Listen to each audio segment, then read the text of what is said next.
La FRCA, le Crédit Agricole et Groupama vous présentent Terre d'ici.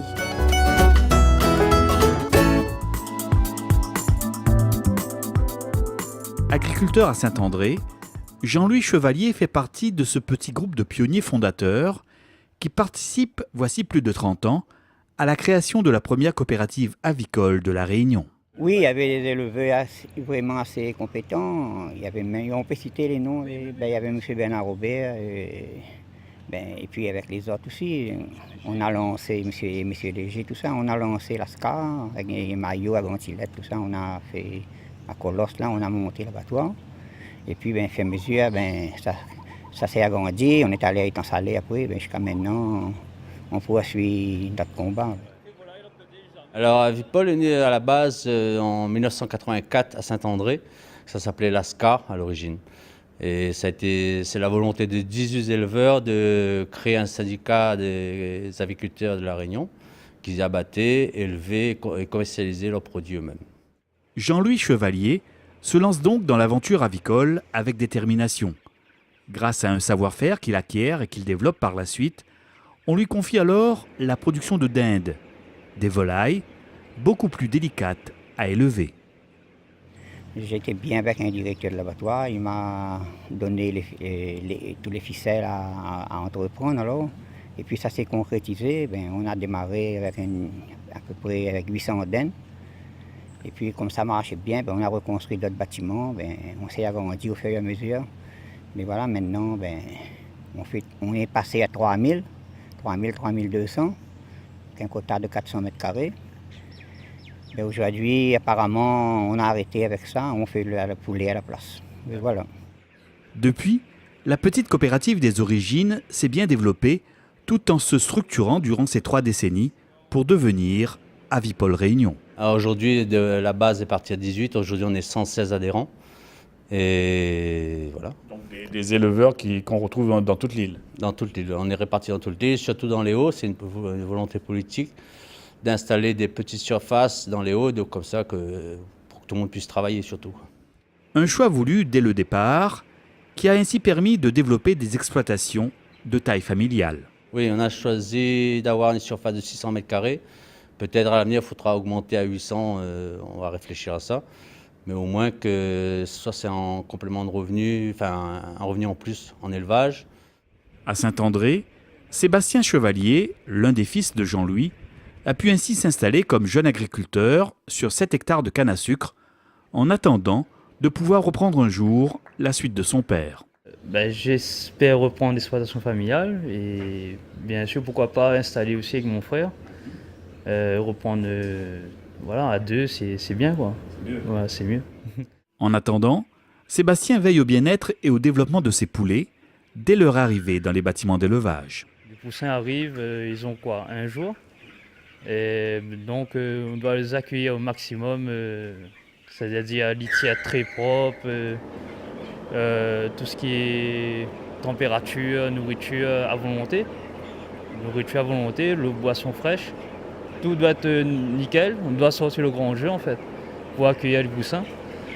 Et puis c'est une durée d'élevage de 45 jours, veille à leur bien-être et à tout ce qu'il faut pendant ces 45 jours.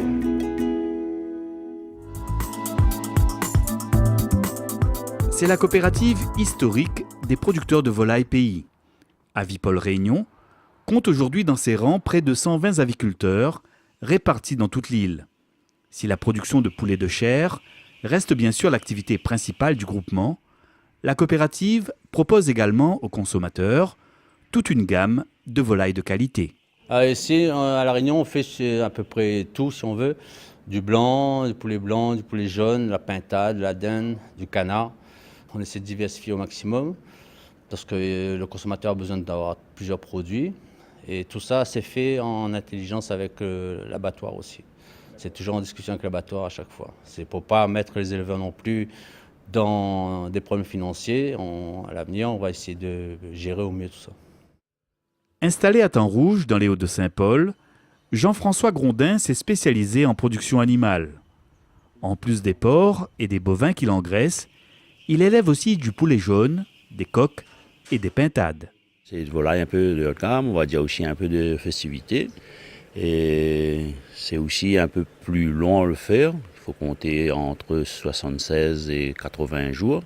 C'est beaucoup plus difficile à élever. Bon, après aussi, dès qu'on a la technique, ça va. C'est pas la plus mauvaise race à faire. Éleveur expérimenté, la production de pintades n'a plus de secret pour Jean-François Grondin, qui a appris à maîtriser au fil des années les techniques d'élevage de ce volatile délicat. Les pintades arrivent à un jour. Le jour de naissance, dès qu'ils sont nés, ils arrivent par avion, donc ils arrivent là un jour. Un jour, et donc nous, il faut qu'on a le bâtiment chauffé déjà à 32 degrés, et là, pour la mise en place. Donc là, on les met à l'intérieur, on met des papiers au sol pour mettre à manger, pour qu'ils puissent bien se nourrir, pour faire l'habitude. Et aussi, c'est un papier spray qui fait du bruit, et ça les attire quand ils marchent dessus, donc ça les incite à manger aussi. Au Mac, dans les Hauts-de-Saint-Louis, ce sont des canards de race Barbarie que Dalila et Sully Picard élèvent avec toutes les attentions. Surtout au début. Au début, quand les canetons y arrivent là, elle est aussi fragile, elle est plus fragile qu'un poussin. Tu vois, parce que il faut vraiment le bâtiment, la température elle est bien élevée, tu vois. Et puis l'eau de boisson et tout ça, il faut les propres, il faut un aliment spécial. Mais la première semaine, elle est vraiment critique. Les 15 premiers jours. Mais le premier jour, l'arrivée des canetons, elle est très très important. Ah oui. Et c'est là qu'intervient Dalila, la spécialiste des canetons. Quand les canetons y arrivent, les petits arrivent, il faut occuper azote comme des bébés, prendre soin, donner azote à manger, à boire, bien vérifier. Là, c'est plus mon domaine, là. Voilà. Et après, quand les canards y arrivent à peu près 1 mois, 2 mois, elle est beaucoup plus gros. Là, c'est plus du domaine de Sully. C'est lui qui prend le relais parce que il affectionne plus la phase de démarrage. Et lui, il a plus le regard qu'il faut sur quand les canards grossissent, comment détasser, comment faire tout ça. C'est plus son domaine. Voilà, Terre d'ici s'achève. Retrouvez désormais votre émission sur l'agriculture réunionnaise tous les lundis à 13h05 et l'intégrale du magazine le dimanche en début d'après-midi vers 13h40, toujours sur Antenne Réunion.